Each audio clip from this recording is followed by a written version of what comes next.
Hello Iran, দুদিন আগে গিয়েছিলাম আমি পুত্রী মা মিলে ভারতসেবাশ্রমে। সেদিন ছিল বিকালবেলা যজ্ঞ আর বার্ষিক যে একটা অনুষ্ঠান হয়, তো সেখানে প্রসাদ খাওয়ানো ছিল অবশ্যই। তো মেলার মতো বসেছিল আর যা বিরাট লাইন প্রসাদ খাওয়ার জন্য, দেখেছো যে ঘামে নিয়ে আমি একদম একসা হয়ে গেছি বিরাট বড় লাইনে দাঁড়িয়ে। তারপরে ভিতরে দেখি যে বাবা, প্রায় 1000 মানুষ ওখানে প্রসাদ খাচ্ছে। প্রসাদ খাওয়ার পর বাড়ির জন্য নিচ্ছে, তারপরে থালা ধুচ্ছে, রেখে দিচ্ছে। তো যথারীতি প্রথমেই আমার এখানে হাতে থালা চলে আসে আর ওই আমার ফোনটা, বুঝেছো। তারপরে এই যে আমি খিচুড়ি নিতে গেছি আর এই ছেলেটা যে কি মজা পেয়েছে আমাকে দেখে, ভিডিও করা দেখে আর কি। আর তারপরে আমি তরকারি না নিয়ে চলে যাচ্ছিলাম, পরে আবার ফিরে নিয়ে নিয়ে এসেছি।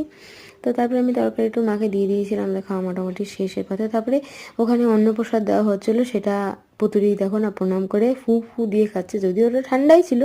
তো ভিডিওটা কেমন লাগলো তোমরা জানিও, সাবস্ক্রাইব করতে ভুলো না যেন।